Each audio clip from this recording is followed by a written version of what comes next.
मंत्र पाठ। ओ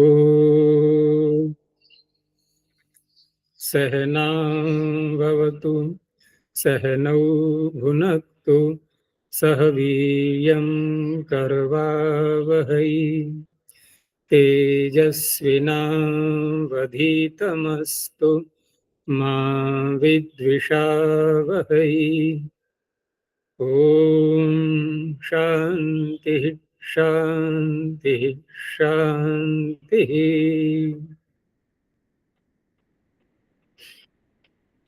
प्रथमा वृत्ति की 280वीं कक्षा, चतुर्थ अध्याय के प्रथम पाद का 89वां सूत्र चलेगा। कोई प्रश्न पूछो पहले। आचार्य जी, कल समर्थ पद में शब्द में संबद्ध अर्थ यह करके किए थे। यह नहीं होगा? क्या नहीं होगा? यो हो मतलब यह एक वचन क्यों? कहाँ पर एक वचन? समर्थानाम। हाँ, संबद्ध अर्थ यह समर्थ शब्द। यह नहीं, बहुव्रीहि करो ना। संबद्ध अर्थ यह कैसे हो जाएगा? ये कोई कर्मधारय थोड़ी है। संबद्ध अर्थो यस्य, जिसका अर्थ हमें बनाना है समर्थ शब्द का विशेषण। ठीक है ना? अब विशेषण बना करके ये शब्द कह क्या रहा है समर्थ, कि जिस शब्द को हम समर्थ बोल रहे हैं वह शब्द, उस शब्द का अर्थ किसी के साथ संबद्ध है। ठीक है ना? संबद्ध अर्थ यस्य, जिसका अर्थ संबद्ध है। अब संबद्ध जब बोलेंगे तो किसी और के साथ ही तो होगा, अपने साथ तो होगा नहीं। तो किसी और के साथ संबद्ध है, ये अर्थ निकल आता है अपने आप ही, यानी किसी और से जुड़ा हुआ है। ये किसी और से, वो और कौन है उसकी बात नहीं हो रही है, लेकिन किसी और से ये संबद्ध है। तो इस तरह से जो है ना विशेषण बनाएंगे इसको। अगर हमने ऐसे बोल दिया कि संबद्ध अर्थ यह, फिर तो इसका अर्थ होगा जो अर्थ कहा जा रहा है उसकी बात हो रही है, कि जो अर्थ संबद्ध है। अर्थ नहीं, शब्द। शब्द संबद्ध है, शब्द का अर्थ किसी के साथ संबद्ध है, बस इतना तात्पर्य है। क्योंकि अर्थ ही संबद्ध होता है, शब्द क्या संबद्ध होगा। तो संबद्ध अर्थ यस्य, यानी जिस शब्द का अर्थ किसी के साथ संबद्ध है। अब अर्थ किसी के साथ संबद्ध तभी होता है जबकि शब्द सुबंत हो, क्यों बिना सुबंत के वो अर्थ बोल ही नहीं पाएगा अपना। और जब नहीं बोल पाएगा, अर्थ प्रकट ही नहीं हुआ, तो किसके साथ संबद्ध होगा? किसी के साथ नहीं। तो सुबंतता भी उसकी होनी चाहिए, तभी हो पाता है। अजय जी, यहाँ यस्य में भी एक वचन क्यों? द्विवचन या बहुवचन? नहीं, द्विवचन। अरे तो हम एक एक शब्द को पकड़ेंगे ना। एक शब्द ले लिया हमने, ये समर्थ है। और यहाँ तो वैसे भी एक की ही बात आ रही है। प्रथमात्म कौन सी व्यक्ति है? समर्थात्म प्रथमात्। प्रथमात्म कौन सा वचन है? एक विभक्त, एक वचन। एक वचन है। और निर्धारण में षष्ठी बताई थी, समर्थों में। अब समर्थ वहां पर दो थे, अधिक भी हो सकते हैं। वहां जैसे हम अगर बोलते हैं उपगोर अपत्यम, तो उपगोह और अपत्यम दोनों ही तो समर्थ हैं। दोनों समर्थ हैं तो लेना है एक, तो कहा प्रथमात्, एक वचन हो गया। समर्थ बहुत सारे हो सकते हैं, उनमें से एक को पकड़ना है। तो समर्थानाम सूत्र में जो बहुवचन दिया है वो निर्धारण के कारण से दिया है, क्योंकि निर्धारण बहुतों में से ही करना होता है। और निर्धारण करके एक निकाल लिया प्रथम, उसमें एक वचन हो गया।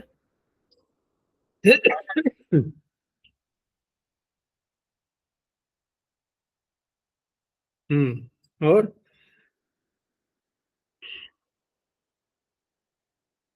तो यहां तक कल हो गया था द्विगोर लुग अनपत्ये। इस सूत्र ने द्विगु संज्ञा जिस शब्द की हो गई थी उसके आगे अनपत्य अर्थ में विहित प्रत्यय का लुक कर दिया था। अब अगला सूत्र अब निषेध कर रहा है। और ये जो दो सूत्र आ रहे हैं आगे, गोत्रे लुगची और यूनि लुक, इनमें थोड़ा समय अधिक लगेगा। इसमें सिद्धियां भी समझनी पड़ती हैं, किस प्रकार से कहा जा रहा है विषय को, और सूत्र की प्रवृत्ति कहाँ जा करके होती है। सिद्धियां हैं भी इसमें कई दी हुई हैं। तो अगला सूत्र है गोत्रे लुगची। गोत्रे सप्तम एक वचनांतम, अलुक प्रथम एक वचनांतम, अचि सप्तम एक वचनांतम। पहले हमें सूत्र की रचना पर ध्यान देना होगा कि जैसे अचि में सप्तमी आ रही है, सप्तमी का अर्थ प्रायः क्या करते हैं, परे रहते, अच परे रहते। तो पहले हम ऐसा ही मान करके अर्थ करके देखते हैं। हम पहले इन्होंने जो अर्थ किया उसको नहीं देखेंगे, और यूं ही पर सप्तमी मान करके अर्थ करके देखो कि अच परे रहते, तात्पर्य आजादी प्रत्यय परे रहते, क्योंकि परे यहाँ प्रत्यय ही तो होगा, आजादी प्रत्यय परे रहते। गोत्र में उत्पन्न जो भी प्रत्यय है उसका लुक नहीं होता। तो इसका तात्पर्य है कोई सूत्र ऐसा है जो लुक की प्राप्ति भी करा रहा है, तभी तो निषेध करेंगे। यहाँ ये मत समझ लेना कि द्विगु लुगनपत्य ने लुक किया था, ये लुक का निषेध कर रहा है तो उसका अपवाद हो गया, ऐसे नहीं। वो तो द्विगु संजक को पकड़ता है, यहाँ द्विगु से कोई तात्पर्य नहीं है। इसमें है कोई द्विगु का उदाहरण? कोई भी नहीं। तो ये किसी और से लुक की प्राप्ति हो रही है, द्विगु लुगनपत्य से नहीं, किसी और से। तो और लुक का प्रकरण कहाँ पर है? बहुत प्रसिद्ध जो प्रकरण है लुक का, वो कहाँ आता है? दूसरे अध्याय के चतुर्थ पाद में, क्षत्रियार संयुतो यूनि लुक अणियो, यहां से लुक का प्रकरण चलता है। तो वहां बहुत सारे सूत्र नीचे आ रहे हैं उसी के। तद्राजस्य तद्राजस्य बहुषु तेनि वास्त्रियाम यस का दिव्य गोत्रे आदि सूत्र है ना सारे, योश्च, ये सब लोग करने वाले सूत्र हैं।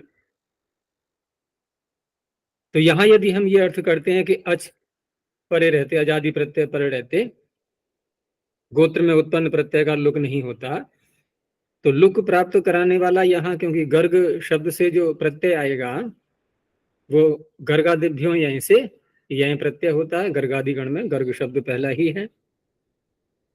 तो सिद्धि भी साथ में समझते हुए चलते हैं कि गर्गादिभ्यो यहीं से गर्ग शब्द से यहीं प्रत्यय हुआ, और गर्गादिभ्यो यहीं सूत्र गोत्रापत्य में यहीं प्रत्यय करता है। ऊपर से आ रहा है ना, गोत्राद यून्य स्त्रियाम, गोत्रात, आगे अत इय बाहुवा दिभ्यश्च, आगे नहीं वहां नहीं, वो नहीं, गोत्रात नहीं, गर्गादिभ्यो यहीं के ऊपर देखो, गोत्रे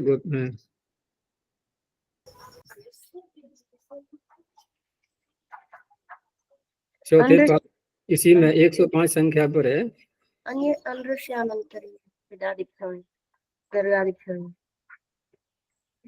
हाँ, गोत्रे कुंजादिभ्यश्च में यहाँ से चल रहा है। गोत्रे, गोत्रा तो ऊपर रह गया, गोत्रादि उन्नीस स्त्रियां। तो गोत्र में उत्पन्न प्रत्यय गर्गादिभ्य यहीं से यहीं आ गया। अब यहीं आकर के शब्द तो बन गया है गार्ग्य, गोत्रापत्य में प्रत्यय आ गया। अब होता क्या है कि जब इसके रूप चलाते हैं हम गार्ग्य शब्द के, जैसे गार्ग्य तो एक गोत्रापत्य हुआ, दो हैं, तीन हैं, तो रूप चलाएंगे ना, गार्ग्य गार्ग्यौ, अब होना चाहिए गार्ग्याः। बहुवचन में गार्ग्याह होना चाहिए। अब हम वहां पहुंच जाते हैं लुक प्रकरण में, और वहां लुक प्रकरण में बहुषु शब्द जहां आया हुआ है, तद्राजस्य बहुषु तेने तेन स्त्रियाम। तो तद्राज संज्ञा वाला प्रकरण तो अलग है। कुछ प्रत्यय ऐसे दिए हैं पाणिनि ने जो कि तद्राज संज्ञा की गई है उनकी, तो ये तो वहां लग जाता है। लेकिन बहुषु जो है ये आगे चल पड़ेगा बहुवचन में।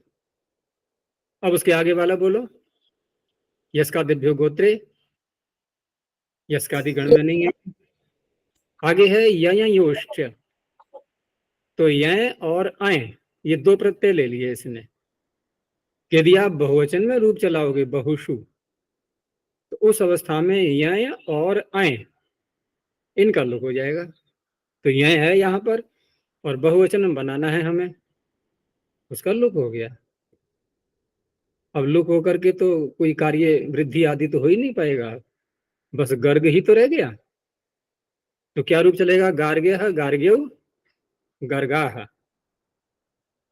गार्ग्यम गार्ग्यौ गर्गान, गार्ग्येण गार्ग्याभ्याम गर्गैः, गार्ग्याय गार्ग्याभ्याम गर्गेभ्यः, गार्ग्यात् गार्ग्याभ्याम गर्गेभ्यः, गार्ग्यस्य गार्ग्ययोः गर्गाणाम। यहाँ गर्गाणाम करके आगे विग्रह किया जाएगा, गर्गाणाम छात्रा है। तो गर्गाणाम छात्रा का अर्थ क्या बनेगा? शब्दार्थ क्या होगा इसका? गर्गाणाम छात्रा, किन के छात्र हैं ये? गर्गों के? नहीं, इनके गोत्रापत्य गर्ग तो एक था ना, गर्ग तो एक व्यक्ति है, उसका बहुवचन कैसे बन जाएगा? तो गर्गाणाम छात्रा का अर्थ क्या हुआ?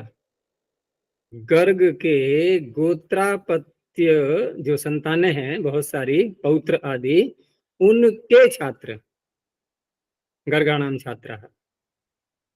वहां पर ये सूत्र लगाना है हमें, गोत्र लोग अच्छी। तो यहां तक तो आ गए हम।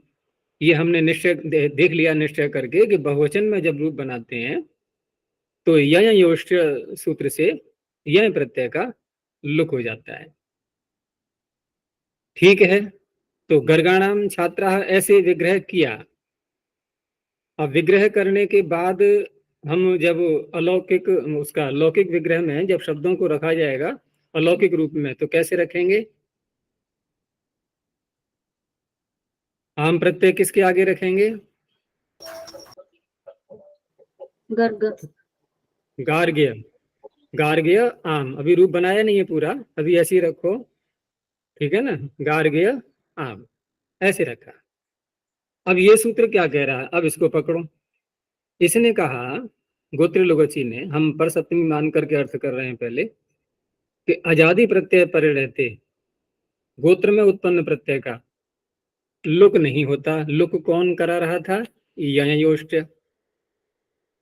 ठीक है ना? ययोष्ट लुक कर रहा था यहाँ पर आम प्रत्यय के परे रहते।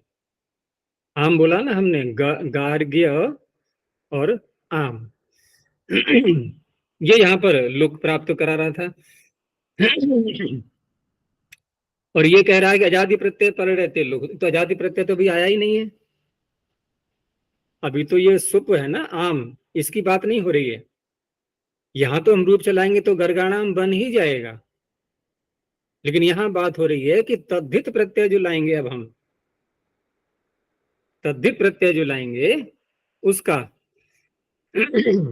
उसके परे रहते तद्धित प्रत्यय आजादी होना चाहिए। तो तद्धित प्रत्यय आजादी है यहाँ पर? अभी तो है ही नहीं, अभी तो प्रत्यय आया ही नहीं है। तो यहां पर जब प्रत्यय नहीं आया है तो उस अवस्था में यदि हम लुक कर दें पहले से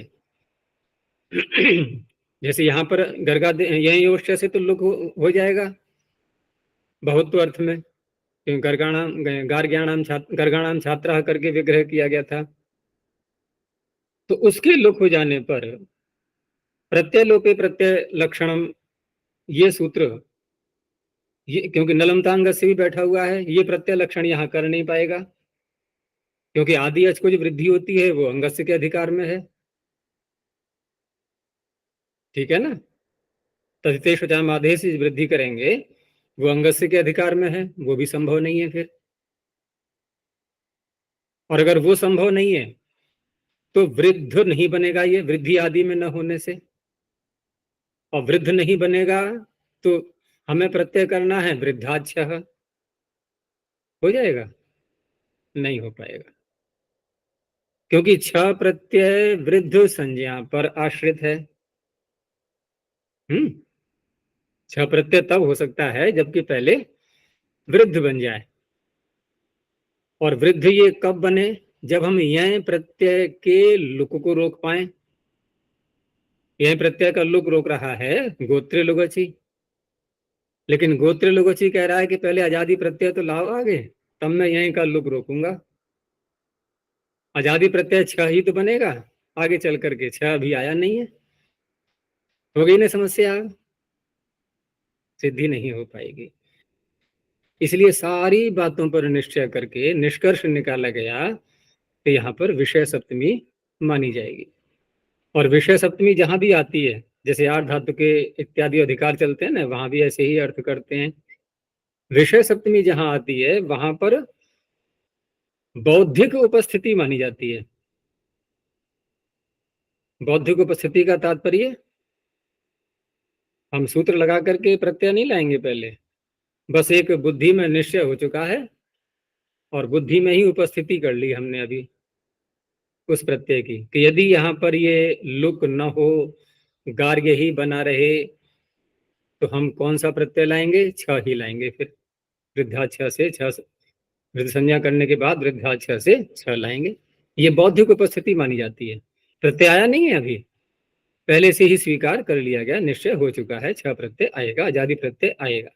अब ये लुक कर देगा, मूल्य है लुक का निषेध कर देगा गोत्र लुगची। तो इस तरह से विषय सप्तमी मान करके सूत्र का अर्थ किया जाएगा। और उस समय अर्थ कैसे करेंगे? क्योंकि प्राग दिव्यत्व से प्राग दिव्यता चल ही रहा है, तो प्राग दिव्यतीये अजादौ प्रत्यय विवक्षिते। आजादी प्रत्यय भी हमें कहाँ ढूंढने हैं? प्राग दिव्यतीय अर्थों में। वृद्धाक्ष वहीं पर विद्यमान है। और विवक्षित अर्थ बोल दिया अब ये विवक्षा होने पर विषय सप्तमी मान करके है। गोत्रे उत्पन्नस्य प्रत्ययस्य लुंग न भवति। इतना अर्थ स्पष्ट हो गया, क्योंकि यहां यदि उलझ गए तो आगे सिद्धि समझ में नहीं आ पाएगी। फिर सूत्र का अर्थ ये बना विषय सप्तमी लेते हुए कि गोत्र में जो उत्पन्न प्रत्यय होता है, ऐसे शब्द, ऐसे शब्द से हम प्राग दिव्यतीय अर्थों में से कोई प्रत्यय ला रहे हैं किसी सूत्र से, तो वहां पर जो यह योश्च लुक करने को बैठा हुआ है या अन्य कोई सूत्र उस प्रकरण में, वो लुक नहीं होगा। ये सूत्र का अर्थ हो गया।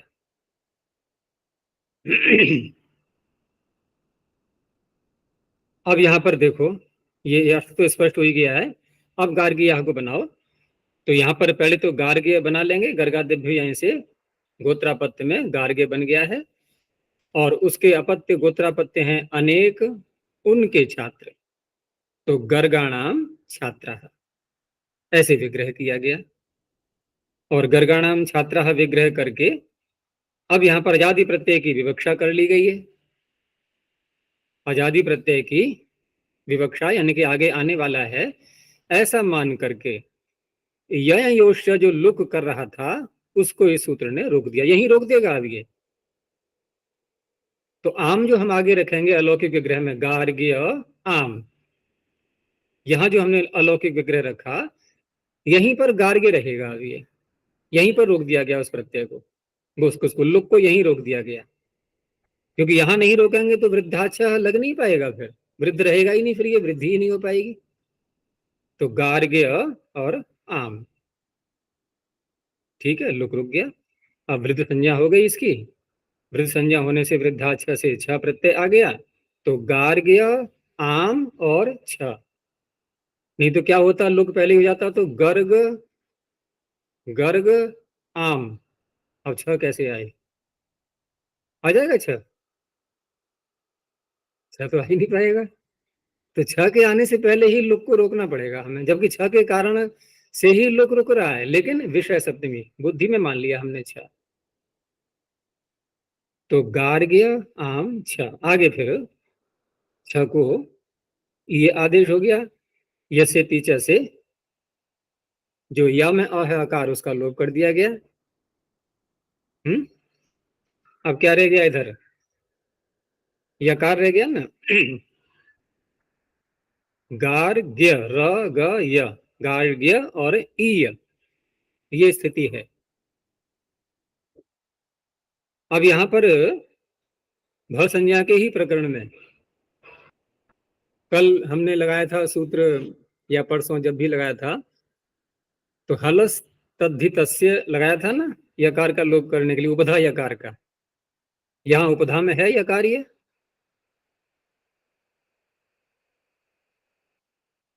गा, फिर रेफ, फिर गकार, फिर यकार, उपधा में तो है ही नहीं। तो इसका सूत्र, उसके आगे वाला बोलो, हलस तद्धितस्य आपत्यस्य च तद्धिते न। आपत्यस्य च तद्धिते, ऊपर से हलस तद्धितस्य से तद्धित ले लो, हलह भी ले लो, और सूर्य तिष्या गस्त्य मत्स्या नाम य उपधाया, यहां से य लेना है, उपधा को तो लेना नहीं है, उपधा तो है ही नहीं। तो तद्धित यकार का आपत्य से, अपत्य अर्थ में विहित, अपत्य में ही तो किया था हमने, गोत्रापत्य में गर्गादि भी यहीं से ही आए, उसी का यकार है ये।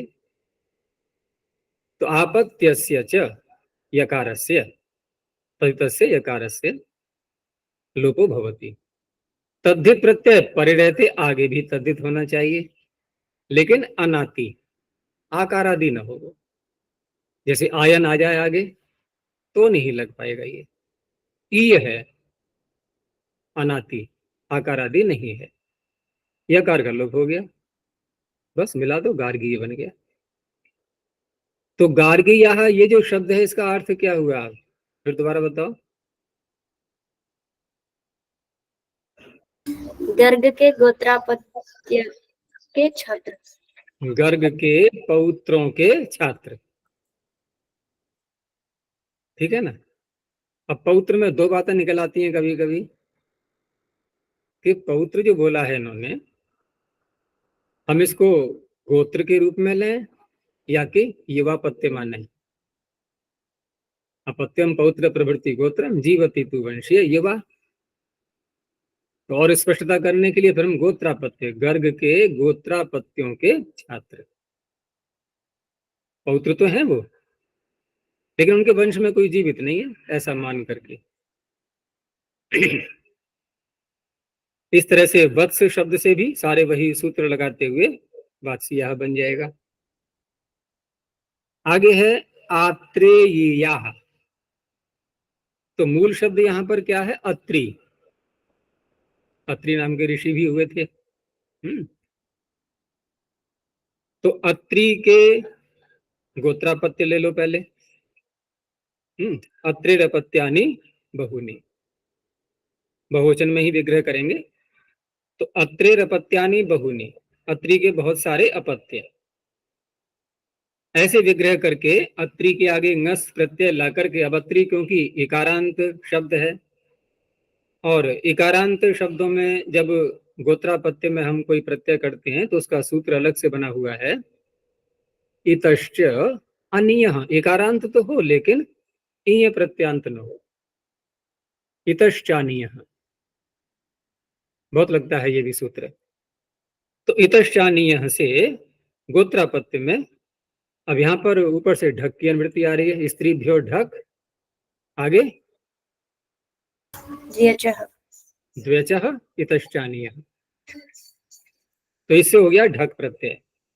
अब ढक प्रत्यय करके हमने यहां तो बना लिया शब्द आत्रेय, तो आत्रेय का तो अर्थ क्या बना, अत्रि का गोत्रापत्य, बस इतना ही तो अर्थ बना। अब इसके रूप चलाओ।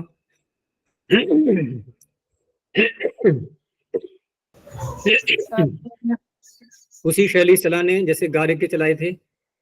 आत्रेय, आत्रेयौ, अत्र अत्र अत्रयः, अत्रयः, क्योंकि वहां तो प्रत्यय का लोप हो जाएगा। आत्रेय, आत्रेयौ, अत्रयः। करते करते षष्ठी के बहुवचन में पहुंच जाओ। क्या बोलेंगे? अत्रय आत्रेयस्य आत्रेययोः अत्रीणाम्, अत्रीणाम छात्राः, यहाँ पे आ जाओ। जैसे वहां था गर्गाणाम छात्राः, तो अत्रीणाम छात्राः जब ऐसे विग्रह किया, अब यहाँ भी वही स्थिति, जो अलौकिक विग्रह रखा जाएगा। वहां पर हम आगे आने वाले प्रत्यय को ध्यान में रखते हुए, आगे आने वाले प्रत्यय को ध्यान में रखते हुए हम यहाँ पर उसका अलुक करेंगे। फिर जो यही अष्ट से लुक प्राप्त हो रहा है बहुवचन में, उसका अलुक करेंगे। तो आत्रेय, अत्रे भृगुकुच वसिष्ठा। हाँ हाँ, उसी से लुक करेंगे। ये लुक का तो वही सूत्र रहेगा। यहाँ पर पीछे था लुक का सूत्र ययोश्च। अब यहाँ तो ऐसा है नहीं कि यय और अय है। यहाँ तो ढक प्रत्यय है ना, तो उसका सूत्र वहीं पर ययोश्च के आगे, ययोश्च के आगे वाला सूत्र अत्रि, भृगु, कुत्स, वशिष्ठ, गौतम और अंगिरस। अत्रि, भृगु, कुत्स, वशिष्ठ, गौतमांगिरोभ्यश्च।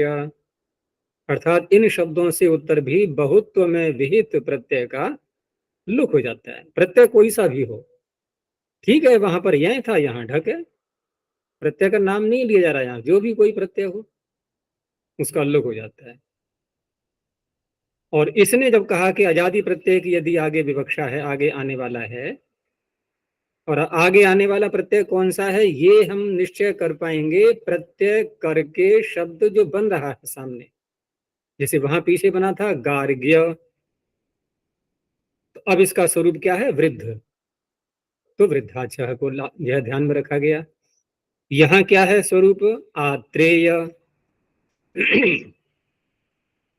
तो आत्रेय में भी वही बात है, इसका भी स्वरूप कैसा है? वृद्ध। ये ध्यान में रखते हुए,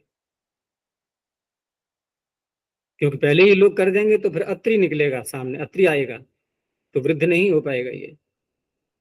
तो आत्रेय, इनकी विग्रह तो ऐसी कि आत्रि नाम छात्रा, लेकिन अलौकिक विग्रह में रखा जाएगा आत्रेय आम। बस इसी अवस्था में अब छह प्रत्यय को ले आएंगे। अब यहाँ पर छह प्रत्यय को ला करके और उसके बाद फिर बन जाएगा, कोई बात ही नहीं। तो आत्रेयीयाः, जैसे वहां था गार्गीयाः, वहां तो आपत्यस्य च तदिते नाति लग गया था। यहाँ तो कोई ऐसा सूत्र और है नहीं जिसको लगाना है हमें। बस आत्रेय है और छ हो गया, ई हो गया, यसे च आत्रेयीयाः हो गया। यहाँ तक कहीं अगर संदेह रह गया ना तो आगे की सिद्धियां समझ में नहीं आएंगी फिर। तो ये भी स्पष्ट हो गया। एक और है इसमें सिद्धि, हार पायणीया। बड़े विचित्र शब्द आ रहे हैं। खार पायणीया। अब मूल शब्द यहाँ पर क्या है? खरप। सुना है किसी का नाम खरप? हम्म। तो खरपस्य अपत्यानि बहुनी, ठीक है भाई, उनकी भी संतानें हुई बहुत सारी, गोत्रापत्य में ही मानेंगे। अब यहाँ गोत्रापत्य में जो प्रत्यय करने वाला सूत्र है, देखो गार्गिया में तो किया गया था, किससे किया था? गर्गादिभ्यो यह। आत्रेयी में किया था इतृष्टानीय, एकारांत था वो अत्रि। और यहाँ पर है खरप, तो खरप शब्द आता है नटादि गण में। अब ये गणों की बड़ी समस्या है, किस किस गण में कौन सा शब्द पाणिनि ने पढ़ दिया है। तो खरप शब्द नृणादिगण में पढ़ा हुआ है, तो नृणादिभ्यः फक से, यहाँ से फक प्रत्यय करेंगे अब। और फक प्रत्यय करके फक है कित, कित होने पर भी यहाँ पर वृद्धि होती ही है। यहाँ वो तो लगेगा नहीं किंग टीचर।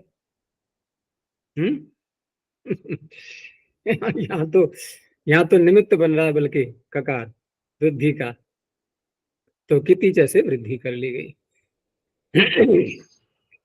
और वृद्धि करके बन जाता है शब्द खरप का, क्योंकि फक किया है ना, फक को आयन भी करेंगे तो खार पायन, तो खार पायन का तो अर्थ हो गया खरप का गोत्रा प्रत्यय। अब यहाँ पर भी इसके रूप चलाएंगे ऐसे ही, खार पायण, खार पायण, बहुवचन बोलना जरा।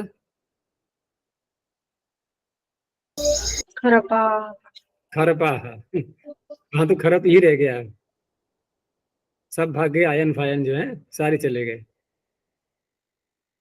अब षष्ठी का बहुवचन, खार पायणस्य खार पायणयोः खर्पाणाम, तो खर्पाणाम छात्राः, छात्र सबके हैं, सब आचार्य बने बैठे हैं, इनके जो गोत्रापत्य हैं ना। सबने अपने अपने गुरुकुल खोल रखे हैं, तो इनके भी छात्र हैं, खर्पाणाम छात्राः। अब अलौकिक विग्रह में कैसे करेंगे, वही प्रत्यय को ध्यान में रखते हुए आगे कौन सा प्रत्यय आ सकता है यहाँ, तो आगे कौन सा प्रत्यय आ सकता है ये समझने के लिए हमें प्रत्यय जो आयन खप है फक प्रत्यय ला करके जो शब्द बना था उसको ध्यान में रखना है। तो वो कौन सा शब्द बना था, खार पायण। तो खार पायण में भी वही बात है, यहाँ वृद्ध स्थिति है इसकी, वृद्ध नाम है इसका, और वृद्ध नाम है तो वृद्धाक्षर लगना ही है। तो खार पायण आम, आगे छ, ठीक है ना, गोत्र लोकोची से अलुक कर दिया गया। अब रही बात यहाँ पर लुक प्राप्त किससे हो रहा था, जैसे गार्गिया हमें तो प्राप्त हो रहा था योश्च, उसको रोका गया। आत्रेया में प्राप्त हो रहा था अत्रि भृगु कुत्स, इससे उसको रोक दिया गया। और खार पायण में जो प्राप्त है प्रत्यय का लुक, तो वहां पर सूत्र है यश का दिभ्यो गोत्रे। तो क्रम देखो, पहले यह योश्च और उसके आगे है अत्रि भृगु कुत्स, लेकिन यश का दिव्य गोत्रे यह योश्च के भी ऊपर है नहीं है, तद्राजस्य बहुषु तेनि वास्त्रियाम के आगे, यहीं के आगे है ये यश का दिव्य गोत्रे। तो तीन सूत्र क्रम से आ गए, यश का दिव्य गोत्रे यह योश्च अत्रि भृगु कुत्स। तो इससे प्राप्त लुक को रोका गया है इस सूत्र के द्वारा, गोत्र लोगोची के द्वारा, आजादी प्रत्यय की विवक्षा में। आजादी प्रत्यय तीनों उदाहरणों में छ ही आ रहा था, तीनों में। तो यहां भी ऐसे ही करके छ को ई आदेश खार पायणीया, इसका अर्थ हो गया खरप के गोत्रापत्यों के छात्र। चलो इस एक सूत्र से आगे निकलो। अब इसने तो कहा था अलुक, लुक को रोका था, अगला सूत्र अब लुक कर रहा है। लेकिन ये अगला सूत्र जो लुक कर रहा है ये उस लुक से बाहर निकला। अब वो जो लुक का प्रकरण है दूसरे अध्याय के चौथे पाद में, उससे अलग हट जाओ बिल्कुल। अब वो अलग था, यानी गोत्र लुगची जो लुक रोक रहा था वो उसी प्रकरण में जो सूत्र हैं उनके द्वारा प्राप्त लुक को रोक रहा था। यहाँ ये अलग से लुक कर रहा है जो कि और किसी से प्राप्त नहीं है। तो सूत्र आया यूनि लुक। यूनि सप्तम एक वचनांतम, लुक प्रथम एक वचनांतम। युवापत्य गोत्रापत्य पर चर्चा हो ही चुकी है कि अपत्यम पौत्र प्रभृति, पौत्र से लेकर के पौत्र प्रपौत्र आगे जो भी कुछ हैं सारे ये सब गोत्र कहलाते हैं। और जो जिसका नाम गोत्र हुआ है उसके वंश में भाई इत्यादि अन्य कोई जो जीवित है, यदि भाई इसलिए बोला मैंने क्योंकि उसमें ये भी आता है आगे जो सूत्र है ना, जीवति तु वंशे युवा के आगे भ्रातरी च जयासी। यसी, बड़ा भाई, बड़ा भाई यदि जीवित होता है तब भी युवा प्रत्यय नाम हो जाएगा उसका। तो इस तरह से यहाँ पर यूनि जो शब्द है ना, ये युवन का जो सप्तमी में यूनि बना है संप्रसारण होकर के, शुवा युव मघुना मतद्धिते, तो वही युवन शब्द है ये, जीवति तु वंशीय युवा। युवा जो संज्ञा है पाणिनि की, वो अर्थ है यहाँ पर। यहाँ ऐसा नहीं है कि कोई जवान है वो अर्थ ले रहे हैं हम, कि जवानी में प्रत्यय करेंगे उसका लोप हो जाएगा, ये अर्थ नहीं है। युवा पत्ति में विहित प्रत्यय का, तो सूत्र का अर्थ हो जाएगा, क्योंकि पीछे था गोत्रे, गोत्र में विहित प्रत्यय का, यहाँ है यूनि। तो प्राग दिव्य तीये, बाकी सारी बातें पीछे की ली जाएंगी, कि प्राग दिव्य तीये अजादौ प्रत्यय विवक्षिते, विवक्षा यहाँ भी है, यानी कि विषय सप्तमी लेते हुए, यूनि उत्पन्नस्य, पीछे कहा था गोत्रे उत्पन्नस्य, तो यूनि उत्पन्नस्य प्रत्यय से लुक भवति, पीछे अलोक कहा गया था। अब यहाँ इन्होंने शब्द दिए हैं 5, तो पांचों को देखना होगा एक एक करके, सबके सूत्र अलग अलग हैं। तो पहले है शब्द इसमें फांटा हृता, नाम सब ऐसे ही मिलेंगे, बड़े भयंकर नाम जो है ना। तो फांटा हरित, तो इसका अर्थ क्या होगा पता नहीं।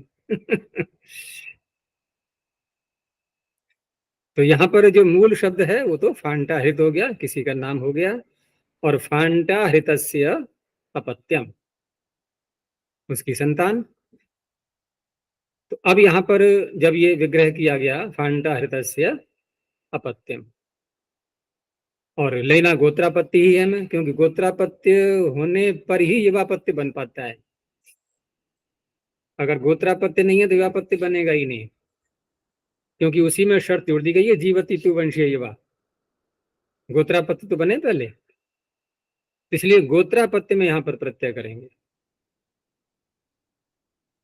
देखो तस्यापत्यम का जो अधिकार चलता है आगे, तो वहां पर जो सूत्र हैं प्रत्यय करने वाले अलग अलग, जैसे यहां पर लगाएंगे हम अत इय,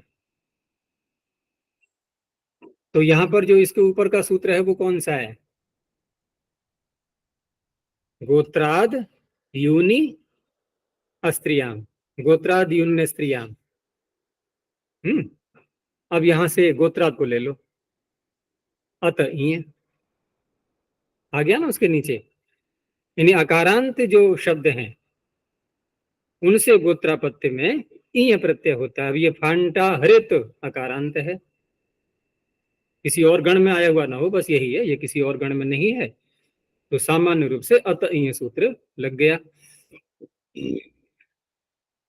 तो इस सूत्र से यहां पर ईय प्रत्यय होकर के शब्द बन गया फांटा हृति। अब फांटा हृति जो शब्द बना है, इसका अर्थ क्या है वर्तमान में अभी तक जो हम समझते आ रहे हैं, फांटा हृत का गोत्रापत्य, इस ऐसा ही विग्रह करके हमने अतः ईय से ईय प्रत्यय किया था गोत्रापत्य में। अब इसी फांटा हृति शब्द का जो अर्थ है यहाँ पर, तो आगे सूत्र आता है गोत्राद यूनि अस्त्रियाम।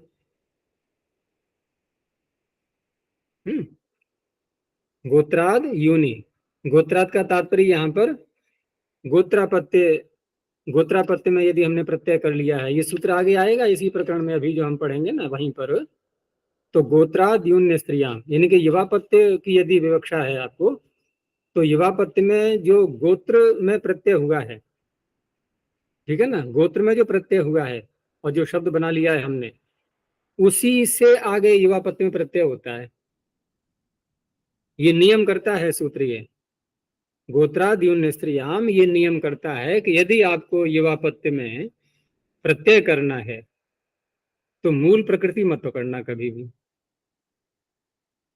ठीक है ना। प्रकृति कौन सी होगी, गोत्रापत्य में प्रत्यय करके जो प्रकृति बनेगी, जैसे यहां मूल प्रकृति क्या थी, फांटा हृत, और गोत्रापत्य में प्रत्यय करके प्रकृति कौन सी बन गई, फांटा हृति, एकारांत फांटा हृति। तो अब मैं जो आगे प्रत्यय करना है युवा को कहने के लिए, तो वहां पर फांटा हृत से नहीं करेंगे, फांटा हृति इससे करेंगे। ये बात बता दी गोत्राद्युन स्त्रियाम सूत्र ने। स्त्रीलिंग में ये नियम नहीं चलता है, वहां मूल प्रकृति से कर देते हैं। अब यहाँ क्योंकि पुल्लिंग बनाना है हमें, पुल्लिंग शब्द, तो इस तरह से फांटा हृति शब्द को लेकर के अब यहाँ पर विग्रह करेंगे। फांटा हृते, फांटा हृति का षष्ठी में बनेगा फांटा हृते अपत्यम। अपत्यम के साथ में हमें यही बोलना है स्पष्ट करने के लिए, कौन सा कैसा अपत्य, तो युवा, युवापत्य में, क्योंकि अब नियम बना लिया हमने गोत्राद्युन स्त्रियाम युवापत्य में करना है, इसीलिए हमने गोत्रापत्य वाली प्रकृति पकड़ी है, नहीं तो मूल प्रकृति पकड़ेंगे फिर। तो फांडा हृते है अपत्यम युवा, ये विग्रह करके अब यहाँ पर प्रत्यय कौन सा आएगा, तो इसका तो सूत्र ही पाणिनि ने अलग से बना दिया है फांडा हृति शब्द का, जो कि गोत्रापत्य में प्रत्यय करने के बाद जो प्रकृति बनी है फांडा हृति, इसी का ही सूत्र है। तो वहां दो शब्द पढ़े हैं, फांटा हृति और मिमत। सूत्र है फांटा हृति मिमताभ्याम ण फियौ, दो प्रकृतियां हैं, दो ही प्रत्यय हैं, यथासंख्य हो जाएगा। तो फांटा हृति से कौन सा होगा, अण, और मिमत से होता है फिय। तो यहां पर अणा प्रत्यय ले आए, फांटा हृति और नस, षष्ठी का एक वचन, युवापत्य एक ही लेना है अभी तो, और ऋणा प्रत्यय आ गया। आगे सारे कार्य करके जैसे तीसरे लोप से आकार, इसका इकार का लोप हो जाएगा और ऋणा का आकार मिला दो उसमें, आदि अच को वृद्धि तो करनी नहीं है, पहले से ही विद्यमान है। तो अब जो शब्द बना वो बना फांटा हृत। देखो पहले मूल शब्द था फांटा हृत, और यहां पर भी आकर के बना है फांटा हृत, लेकिन अर्थ में बहुत अंतर है। वो तो मूल व्यक्ति हो गया फांटा हृत, फिर उसका गोत्रापत्य आया फांटा हृति, और फांटा हृति का युवापत्य वो बना फिर फांटा हृत। तो ये जो फांटा हृत है युवापत्य वाला, ये मूल फांटा हृत का कौन है? भाई प्रपौत्र से ही कहा जाएगा, प्रपौत्र के आगे और तो प्र ऐसे लगाते नहीं है, पौत्र और प्रपौत्र। तो प्रपौत्र में तो फिर क्या करें, प्रपौत्र का भी एक और पुत्र हो तो क्या बोलेंगे, उसको भी तो प्रपौत्र बोलेंगे, दो दो प्र थोड़ी लगाए जाएंगे, दो या तीन। तो ये क्या है, ये प्रपौत्र है। ऐसे नहीं बोला जाता। तो मूल जो फांडा हित है उसी का ही ये युवापत्य में आकर के प्रपौत्र कोई है, वो संख्या कौन सी बनेगी इसका कोई निर्धारण नहीं है। शब्द वैसा ही बन गया, अर्थ बदल चुका है। अब क्या हुआ कि इसके छात्र हैं बहुत सारे, इसने भी अपना गुरुकुल खोल लिया। तो इसके भी छात्र आ गए, तो फांडा हितस्य छात्रा। अब यहां पर यह सूत्र प्रविष्ट हो जाएगा। तो फांटा हृतस्य छात्रा, ऐसे विग्रह करके अब विवक्षा की जाएगी, क्योंकि फांटा हृत जो शब्द है और उसमें प्रत्यय कौन सा आ सकता है आगे, ठीक है ना, छात्र को कहने के लिए कौन सा आ सकता है। तो कोई ये भी कह सकता है कि यहाँ तो हम वृद्धाक्षर लगा लेंगे, वृद्ध, इसकी प्रकृति वृद्ध जैसी लग रही है हमें, आदि अच वृद्धि है इसमें, फा में आ। लेकिन वृद्धाक्षर के अपवाद भी हैं कुछ सूत्र। वृद्धाक्षर तो वहां लगता है ना जहां अन्य कोई सूत्र बाधा नहीं डाल रहा है। वृद्ध तो अनेक मिल जाएंगे, लेकिन वहां और सूत्र भी तो हैं जो अपना अपना प्रत्यय कर रहे हैं। तो वहां पर एक सूत्र है शेषे के अधिकार में, ईयश्च, और वहां ईयश्च में स्पष्ट है ईयः च, यानी ईय प्रत्यांत जो शब्द होते हैं, ईय प्रत्यांत जो शब्द होते हैं, तो वहां पर शैक्षिक अर्थ में अण प्रत्यय होता है ईयश्च सूत्र से, ठीक है, ये दूसरे बाद में आएगा चौथे अध्याय के। तो उस अण प्रत्यय की यहाँ पर कल्पना की गई है, ठीक है ना, पहले से ही बौद्धिक उपस्थिति उसकी मान लेंगे। तो उस अण प्रत्यय को ध्यान में रखते हुए अब इसने कहा यूनि लुक। क्या कहा इसने कि आपने जो प्रत्यय किया है युवा प्रत्यय में है, और वहां पर आगे प्राग दिव्यतीय अर्थों में जो भव अर्थ प्राग छात्र अर्थ, ये जो हम विग्रह कर रहे हैं छात्रः छात्रः करके, ये कौन सा अर्थ कहलाता है? प्राग, ये तद्धित अर्थ कौन सा कहलाएगा इसमें?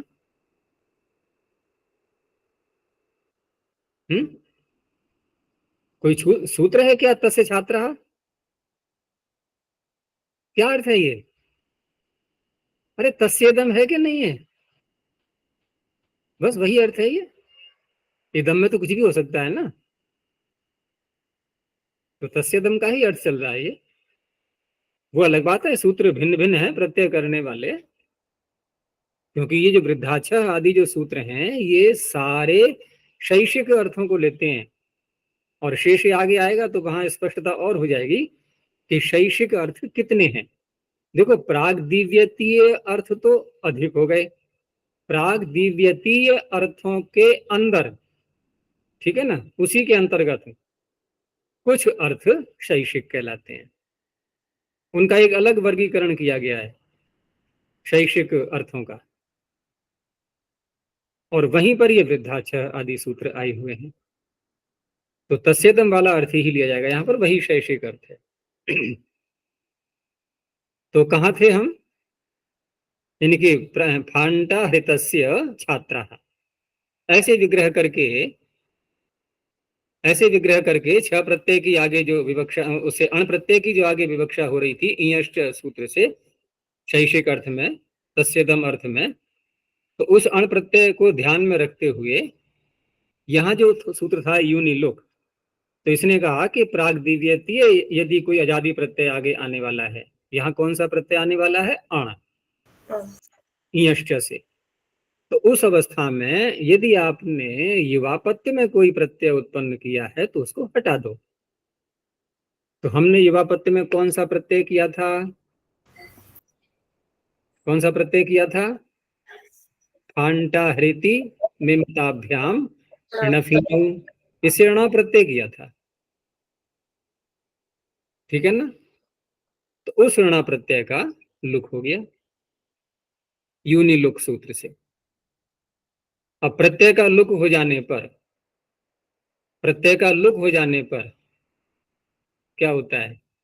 प्रत्यय का तो हमने लुक कर दिया, अब प्रत्यय का लुक हो जाने पर उस प्रत्यय को मान करके भाषंज्ञा करके हमने यसे तीचा लगाया था, और यसे तीचा से क्या किया था? इकार का लोप। किसका लोप? इकार फांटा हृदय में। हाँ, फांटा हृदय में जो इकार था ना, उसका लोप किया था। तो निमित्ता पाए नैमित्तिकस्याप्य पायो भवति, जब ये प्रत्यय हट गया णा, तो णा को मान करके जो यसे तीचा से एकार का लोप हुआ था वो भी चला जाएगा, अर्थात एकार वापस दिखाई देगा। तो वहां पर अब प्रकृति क्या है इस समय? फांटा हृति, ये प्रकृति है। विग्रह करते समय हमने विग्रह किया था फांटा हृतस्य छात्रा, फांटा हृत ngस और छात्र जस, ऐसे विग्रह किया था। लेकिन उस अवस्था में यूनि लुक से यहाँ पर जब लुक हो चुका है तो यस्य तीचा से जो लुक, जो लोभ हुआ था एकार का, वो भी हट गया। तो अब प्रकृति रह गई फांटा हरेति, फांटा हरेति। आगे फिर यश ईयष्ट से अण दिखा करके फांटा हरेति और अण का अ। अब आगे दोबारा यस्य तीचा लगाएंगे फिर। अब णा के आकार को मान करके, इसके अण के आकार को मान करके यस्य तीचा से इकार का लोप हो जाएगा। तो आकारांत बन गया अब ये फिर वही फांटा हृत, ठीक है ना। तो जैसे मूल प्रकृति फांटा हृत थी प्रारंभ में, और अंत में छात्र भी जो है पहुंचते पहुंचते वही शब्द बन गया। अब ये छात्रों का विशेषण है ये। अब फांटा हृत का अर्थ क्या है? देखो पहले फांटा हृत था मूल व्यक्ति, फिर उसकी जो है उसका गोत्रापत्य, फिर गोत्रापत्य का युवापत्य, फिर युवापत्य के छात्र, बहुत लंबी श्रृंखला हो गई यहाँ तक आते आते।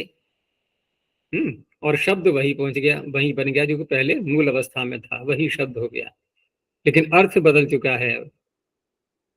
अब यहाँ पर इसका अर्थ है कि फांटा रीति के छात्र, यानी कि युवा पत्ते जो है, फांटा हित के जो युवा पत्ते हैं सारे, उनके छात्र हैं ये, उसका बनेगा फांटा हिता।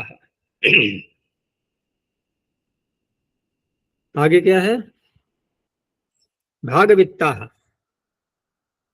तो भागवित्ता में यहाँ पर मूल शब्द भागवित्त, ठीक है ना, मूल शब्द भागवित्त। अब यहां भी ऐसे ही विग्रह कर लो कि भागवित्तस्य अपत्यम, अपत्यम कह के विग्रह करेंगे, लेकिन प्रत्यय लाएंगे गोत्रापत्य में। तो यहां भी अकारांत है ये भागवित्त शब्द, तो अत इय से इय आ गया, बन गया भागवित्ती। अब भागवित्ती का अर्थ हो गया भागवित्त का गोत्रापत्य।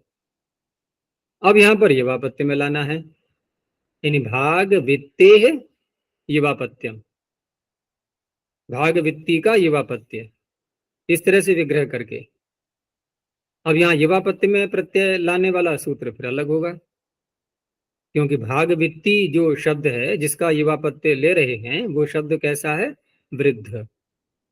और वृद्ध जो शब्द होते हैं तो वहां पर युवापत्य में प्रत्यय लाने के लिए जो सूत्र पाणिनि ने बनाया है, वहां पर वृद्धात शब्द को पढ़ा हुआ है। वृद्धात ठक सौवीरेशु बहु, वृद्धात ठक सौवीरेशु बहुलम। तो वृद्धात ठक से यहाँ पर ठक प्रत्यय आएगा भागवित्ती शब्द से, और भागवित्ती से जो ठक लाएंगे तो ठक प्रत्यय ला करके ठ का यहाँ पर भसंज्ञा, उससे इत संज्ञा तो होती नहीं है चिटू से, क्योंकि ठस्य कह सूत्र फिर कहाँ लगेगा, इसलिए ठस्य कह से ठाकु हो जाता है एक आदेश। तो भागवित्ती और एक, अब भ संज्ञा तो हो जाएगी, आजादी प्रत्यय हो गया ना ये, ठ को एक आदेश होने के बाद ये बन गया आजादी। तो भ संज्ञा होकर के यस्य तीचा से जो भागवित्ती में इकार है उसका लोप हो जाएगा, और एक का इकार मिला दो तो शब्द क्या बन गया? अब शब्द क्या है? भागवित्तिक, भागवित्तिक बन गया। अब ये, अब भागवित्तिक के छात्रों को लेना है, क्योंकि गुरुकुल तो सारे खोलेंगे अभी अपने अपने, तो भागवित्ती के छात्र आ गए हैं, भागवित्ते है छात्रा, ऐसे विग्रह कर लेंगे। अब यहाँ पर विचार करो कि भागवित्ती शब्द से तस्सेदम अर्थ यानी कि छात्र अर्थ को कहने के लिए जो मूल प्रकृति की स्थिति है यहाँ पर भागवित्ती, इससे कौन सा प्रत्यय आ सकता है? और वो प्रत्यय होना चाहिए आजादी। तो वो कौन सा प्रत्यय आ सकता है यहाँ पर? आजादी प्रत्यय की जो विवक्षा है उसके आने पर ही तो युवा प्रत्यय में आए प्रत्यय का लोप करेगा ये। तो मूल प्रकृति यहाँ पर जो भागवित्ती है, भागवित्ते है छात्रा, ऐसा करके, तो ये ईयश्च, क्योंकि ईय प्रत्यांत है ना, ये हमने अतः ईय से जो ईय प्रत्यय किया है तो ईय प्रत्यांत है, और ईय प्रत्यांतों से शैक्षिक अर्थ में जो प्रत्यय किया गया है उसका सूत्र है ईयश्च। तो ईयश्च से अण प्रत्यय हो जाता है, उस अण को मान करके अब यहाँ जो बीच में ठक प्रत्यय आया था उसका लुक कर दो, ठीक है ना, ठक प्रत्यय का लुक हो गया। तो ठक प्रत्यय का लुक हो गया तो अब भाग वित्तिक नहीं है अब, क्योंकि ठक तो हट गया, ठक हट गया, ठक के कारण से यस्य तीचा से जो लोप किया था एकार का वो भी हट गया, यानी कि एकार आ गया वापस। तो अब अण प्रत्यय आगे जो आ रहा है उससे पहले प्रकृति क्या है? प्रकृति का स्वरूप भागवित्ती। अब दोबारा यस्य तीचा लगा लो तो अकारांत बन गया ये भागवित्त। तो देखो प्रारंभ में ही वही स्थिति थी, अंत में भी वही, यही हो रहा है सब में। पहली जो मूल प्रकृति थी वो भी भागवित्त, जो मूल व्यक्ति था, और उसके फिर गोत्रापत्य, फिर उसके युवापत्य, फिर उसके छात्र, वो भी वैसे ही बन गए। क्योंकि सृष्टि का चक्र है ना, होते होते होते वहीं पहुंच जाते हैं। पृथ्वी के किसी हिस्से से अगर घूमना प्रारंभ करो सारी पृथ्वी, तो पूरी पृथ्वी घूमने के बाद कहाँ पहुंचेंगे? वहीं अगर पर एक जहाँ एक राउंड लगाना है पूरी पृथ्वी का, तो कहाँ आएंगे अंत में? जहाँ आरंभ किया। जहां से प्रारंभ किया था, तो वही स्थिति हो रही है यहाँ भी। आगे है तई का यनिया। तो तई का यनिया में मूल शब्द को पहले क्या है? तिक। यहाँ पर ऐसा नहीं है कि अंत में जाकर के हम तिक पर ही पहुंच जाएंगे, यहाँ थोड़ा अंतर रहेगा अब। क्योंकि यहाँ मूल प्रकृति है तिक। तो तिक शब्द से गोत्रापत्य में है, तिकस्य गोत्रापत्यम, ऐसे विग्रह करके इसका सूत्र अलग है, तिकादिभ्य फी। ये तिकादि गण का पहला ही शब्द है तिक। उससे हुआ फी प्रत्यय, फी का बचता है फी, और फी में फकार को तो आयन करना पड़ेगा। और आयन, आयन कैसा होता है? अकारांत आदेश है कि हलंत है? हलंत है। हलंत। हलंत है, ठीक है ना। क्योंकि वहां पर है ना आयनेय, आयन एय, अगर अकारांत होता तो क्या बनता? आयनईय, होता कि नहीं? तो हलंत है, हलंत है तो फी में जो ई है वो जोड़ दो नाम में, आयनी। आदि को वृद्धि कर दो, क्योंकि फी में यकार भी अनुबंध है, तो तई का यानी। तो तई का यानी तो हो गया तिक का गोत्रापत्य। अब इसका युवापत्य लेना है, तई का यने है अपत्यम युवा, या युवापत्यम कैसे विग्रह कर सकते हैं। अब क्योंकि तई का यानी फे प्रत्यांत है, तो फे प्रत्यांतों से जब युवापत्य में प्रत्यय करेंगे तो उसका सूत्र अलग है, फेश छच। तो फेश छच में जो फे पड़ा हुआ है, यानी फी का पंचमी का एक वचन, ये सी फी का फी है ये। यानी फी प्रत्यांत जो शब्द होते हैं उनसे छ प्रत्यय होता है। एक तो वृद्धा छ करता है, ये भी छ कर रहा है, फेश छ, सूत्र में ही छ प्रत्यय पढ़ दिया है। तो छ प्रत्यय करके तई का यानी शब्द से छ प्रत्यय हो गया, छ को ये आदेश हो गया, और यसे तीजे आदि लगा करके बन जाएगा तई का यनीय। तो तई का यनीय का अर्थ हो गया, तई का यनी का क्या अर्थ हुआ कि तई का यनी का युवापत्य, तई का यने है युवापत्यम। अब तई का यनी के भी छात्र, क्योंकि सब एक ही व्यवसाय कर रहे हैं सबके सब, गुरुकुल खोलने का, तो इसके भी छात्र।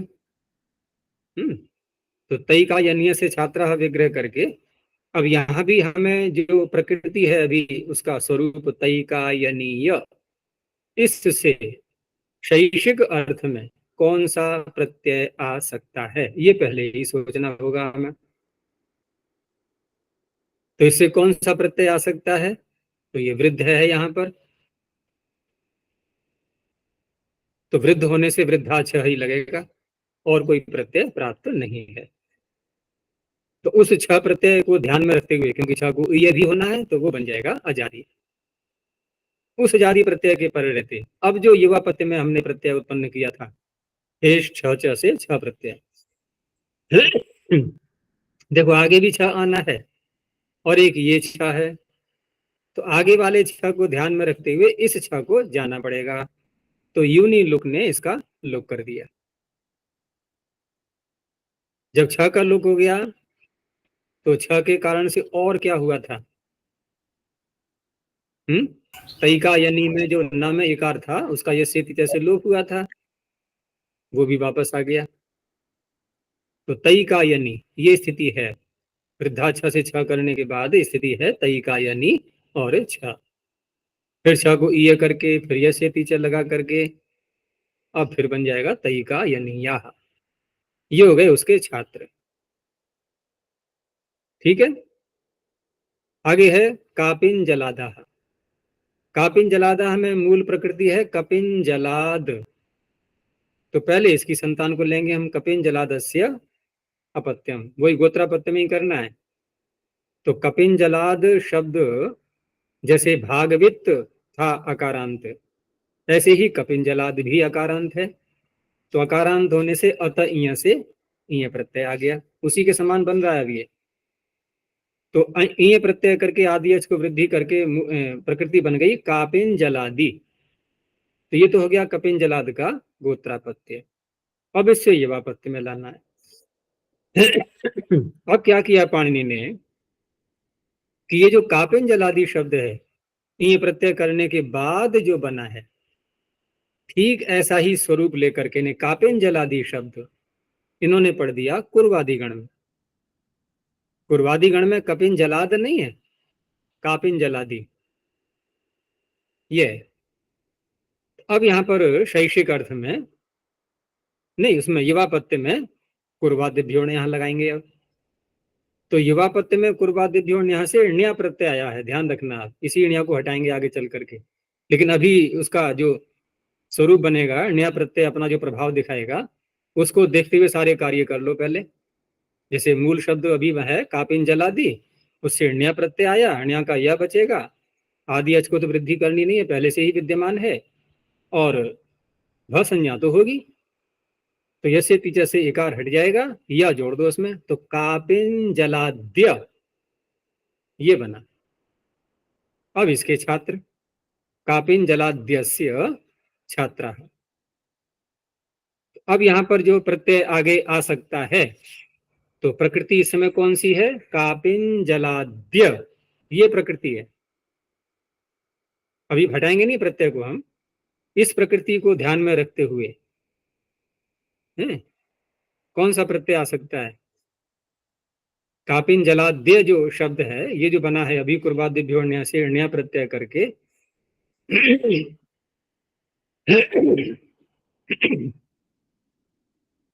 तो इससे कौन सा प्रत्यय आएगा, आजादी प्रत्यय।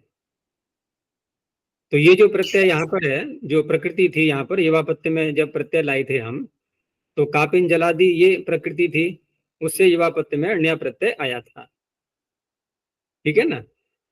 तो यहाँ पर ईयश्च ईय प्रत्यांत होने के कारण से अतः ईय से ईय किया था, जैसे पीछे भी ऐसे ही हुआ था, भागवित्ता जब बनाया था ना, तो वहां पर भी गोत्रापत्य में जो ईय प्रत्यय आया था, अंत में जाकर के ईयश्च से वहां भी अण प्रत्यय आया था शैक्षिक अर्थों में।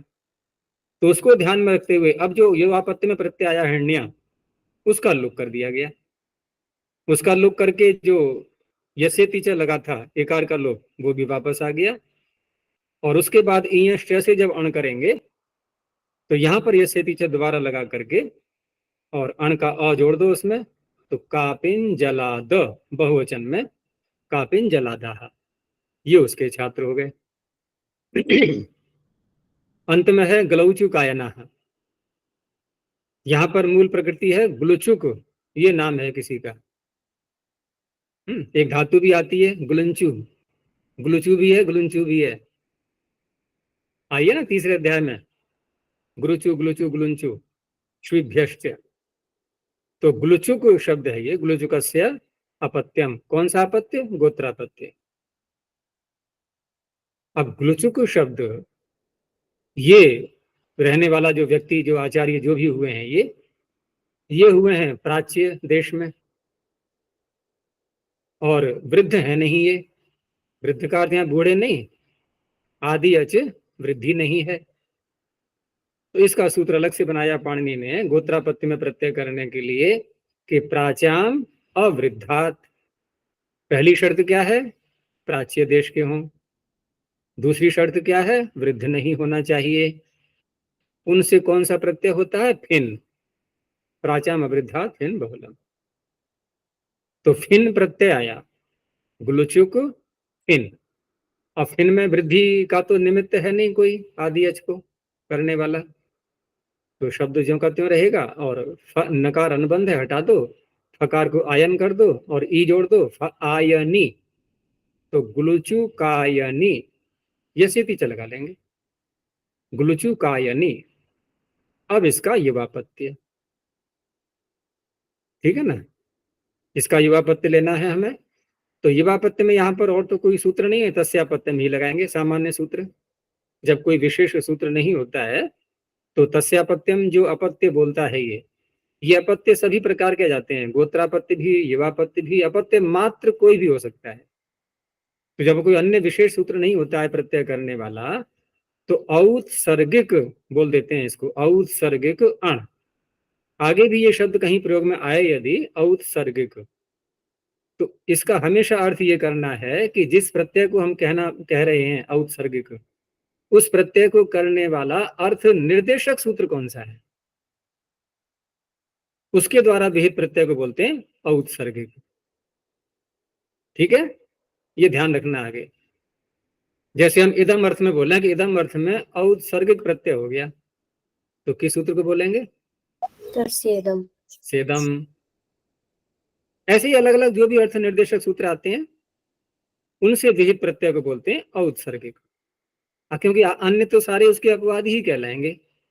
उस अर्थ में जो भी सूत्र अन्य बनाएंगे पाणिनि, वो सब उसके अपवाद के रूप में ही होंगे प्रायः करके, या कोई विकल्प भी कर सकता है।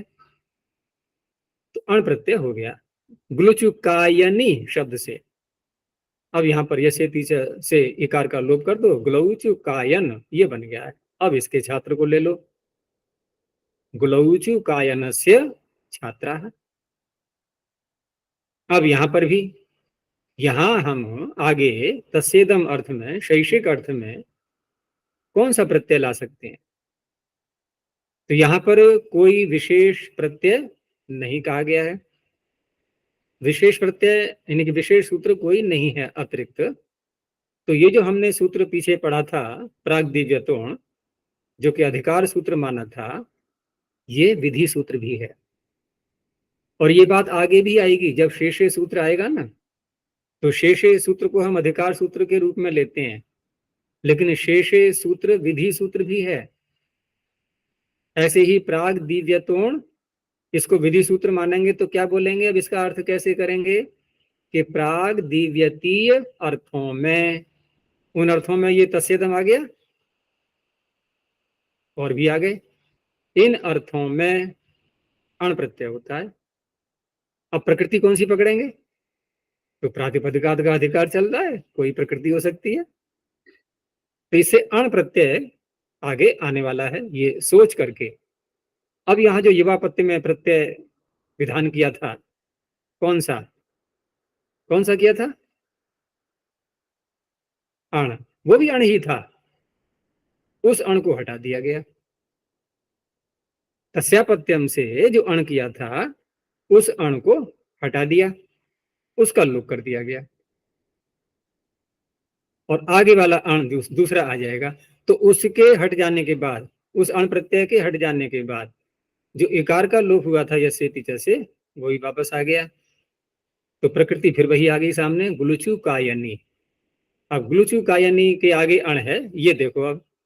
अब इसमें तो वृद्धि का निमित्त विद्यमान है अणकार, तो आदि अच को वृद्धि कर दो, यसे तिच भी लगा दो, ठीक है ना।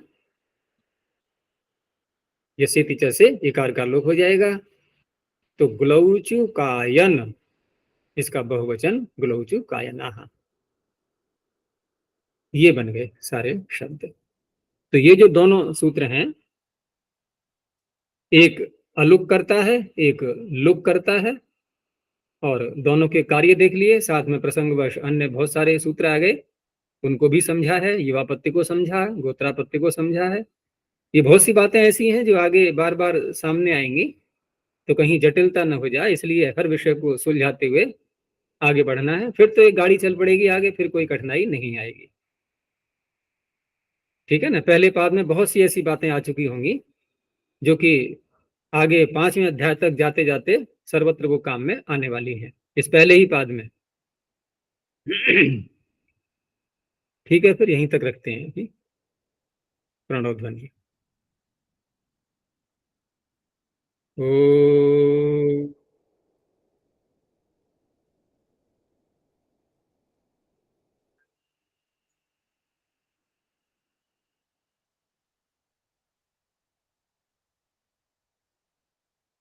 ओ